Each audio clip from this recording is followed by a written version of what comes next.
Okay, so the intention with this strategy here in standing is still to challenge the behavior around the pelvis, but now we're just going to try and challenge it a little bit more so here.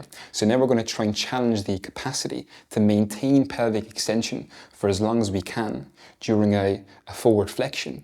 So we're essentially delaying pelvic flexion and encouraging the spine to flex over top the pelvis, because during the toe touch, we do want the pelvis to eventually flex with the spine, but we don't want the pelvis to express all that flexion where we quickly see it shift back and there's no flexion actually occurring at the spine at all. Okay. In this strategy here, then we need to determine where do we want to direct load. Are we trying to direct load into the abdominals again? Or are we trying to start to shift that load into the lower limbs and encourage more or greater load capacities there in the lower limbs while we encourage that spinal flexion and that relaxation or eccentric behavior of the spinal extensors, okay? So the first place we're going to start here is using a double leg strategy.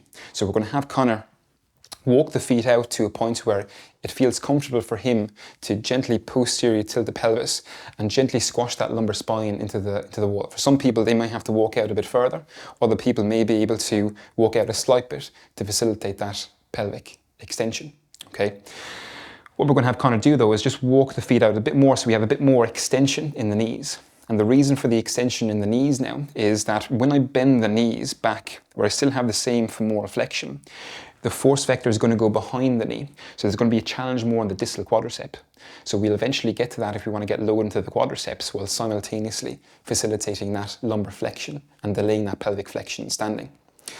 Here now we have the knees extended just to reduce the challenge on the lower limbs here, where we can actually facilitate a bit more load into the abdominals. So we're going to use a foam roller here. Just rest on the front of the thigh. And then we're going to sequence head flexion.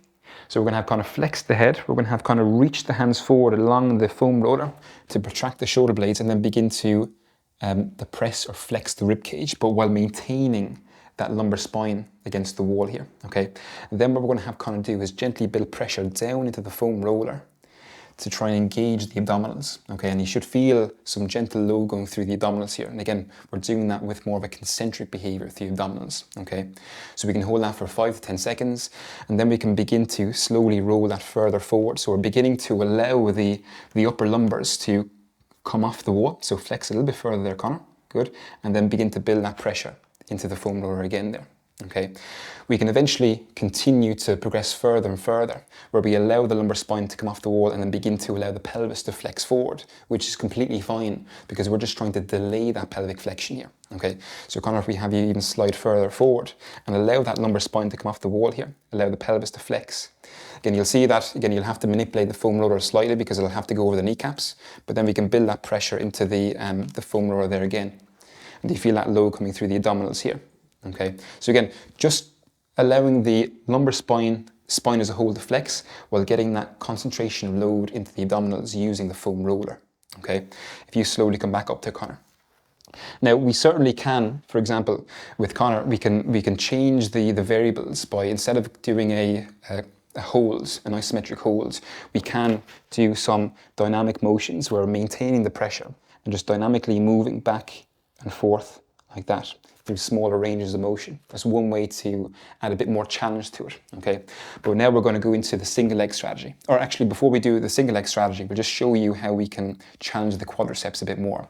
So we're going to maintain that same position. We can even slide down the wall a bit more so we get a bit more femoral flexion there. But this time, Connor, we're going to have you walk the feet back. So we actually have a little bit more forward flexion of the tibia, so a bit more flexion or a forward shin angle. And slide down the wall a bit more. So in this position now, the knees aren't right over the toes, but we do have some flexion at the shins. You probably feel a little bit of load going through the knees here, or through the distal quadriceps. So we can do the same thing here. We can place the foam roller in front. We can get that head flexion, get that ribcage flexion, maintain that little bit of a squashing of the back into the wall, reach forward, reach, and then right about there, we can slowly build pressure. So we're getting a bit of load into the abdominals, getting a little bit of load into the distal quadriceps as well, okay? Just to begin to increase the load into the legs. Then, Connor, if I have you maintain that pressure and just slowly roll the foam roller back up the thigh, but do it through the lumbar spine as well. So you're allowing the lumbar spine to slowly flex from the wall.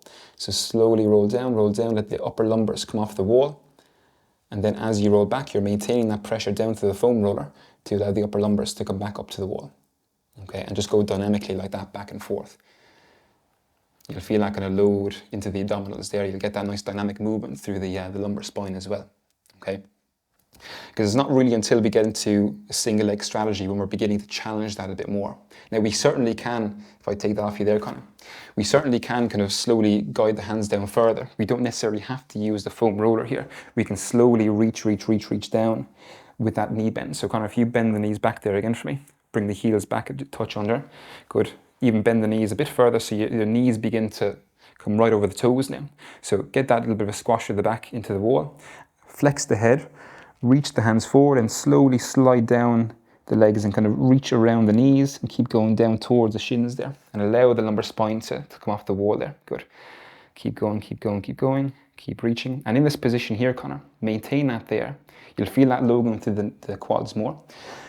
Now, while this is a local strategy for the lumbar spine, we can make it more coordinated where we shift a bit more load into the lower leg. So if I've kind of gently raised the heels here on both sides, he's going to feel a bit more load through the plantar flexors here. So his attention has to shift distally, but we're still trying to maintain that eccentric behavior through the lumbar extensors. As he's breathing, you'll still feel that length here, but you'll feel that light challenge down below as well. Okay, so another nice way to change the variables there. And we have you come back up, Connor. Now we want to move into a single leg strategy. Okay, so all we're going to do now is we're going to set up in the same position, slightly bend down to get that lumbar spine against the wall. But now what we're going to do is we're going to shift our pelvis over the target leg. So when we shift the pelvis to the left here, we're challenging the left side. So you want the head right over the left foot here. Okay, we're going to bring the right foot back to the wall. And then same exact thing here. We're going to squash the lumbar spine to the wall, hands come in front, and then all we're doing is the same thing, flexing the head, reaching down to protract the shoulder blades, flexing the thoracic spine, flexing the lumbar spine, and then allowing the pelvis to flex with a flexed lumbar spine. So you can keep going down the wall, reach, reach, reach, and generally what I'll have people do is at the kneecaps, pause there, okay? Right about there, gently squash the foot down into the ground. You'll feel that load going through the lower limbs. We can increase the load distally by elevating the heel. We don't need to do that just now, but you'll feel how that can increase the challenge. So we can hold there for 20, 30 seconds and breathe.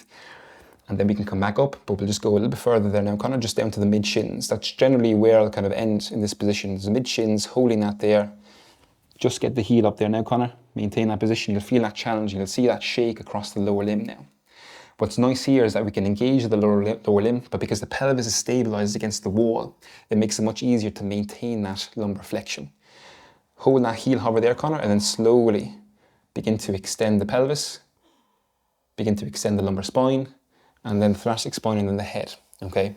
So again, you can get a lot of load into the lower limb there, but again, you're reducing the coordinative demand on the spine by positioning the pelvis up against the wall. So we went through a few variations there, a few progressions, starting with both legs, then shifting into a position where there's more knee bend, and then shifting into a single leg position.